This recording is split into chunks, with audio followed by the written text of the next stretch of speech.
Hey boys and girls, I'm back to read the next chapter of the miraculous journey of Edward Tulane, and I got mushy towards the end of that last one. Poor Bryce, he was starving. He went to the diner, Neil's diner. I even thought when he ordered everything that, I think it was right over here, when he ordered everything, I was like, oh no, I hope he has enough money. And he didn't. He tried to have Edward dance to make some money, but obviously Neil, who was the owner and the cook, wasn't a fan of that because he swung Edward by the feet, swung him so that his head hit the edge of the counter hard. And Edward's world went black. So, and I think I said this last time, that is the same illustration as the cover. So let's see what happens in chapter 22. It was dusk and Edward was walking down a sidewalk. He was walking on his own, putting one foot in front of the other without any assistance from anybody. He was wearing a fine suit made of red silk.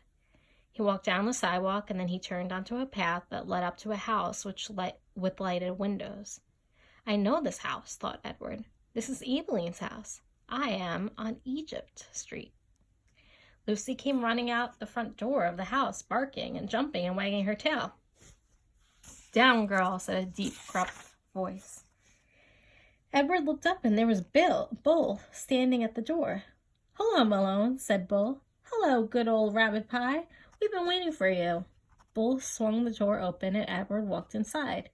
Eveline was there, and Nellie, and Lawrence, and Bryce. Susanna, called Nellie. Jangles, said Bryce. Edward, said Eveline. She held out her arms to him, but Edward stood still. He looked around the room. You searching for Sarah Ruth? Bryce asked. Edward nodded. You gotta go outside if you want to see Sarah Ruth.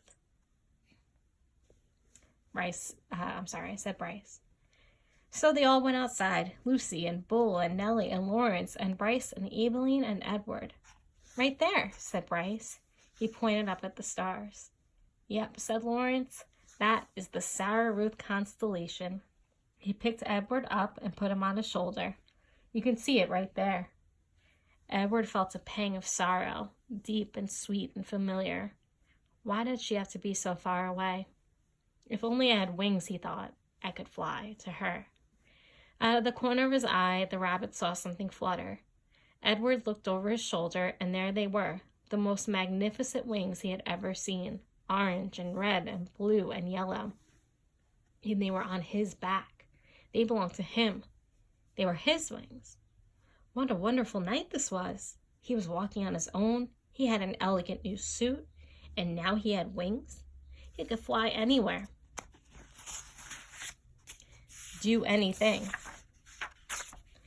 Why had he never realized it before? His heart soared inside of him. He spread his wings and flew off Lawrence's shoulders, out of his hands, and up into the nighttime sky, toward the stars, toward Sarah Ruth. No, shouted Eveline. Catch him, said Bryce. Edward flew higher. Lucy barked. Malone, shouted Bull.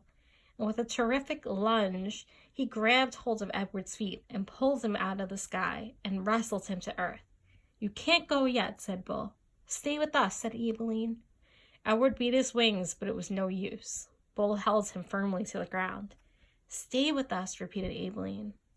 Edward started to cry. I couldn't stand to lose you again, said Nellie.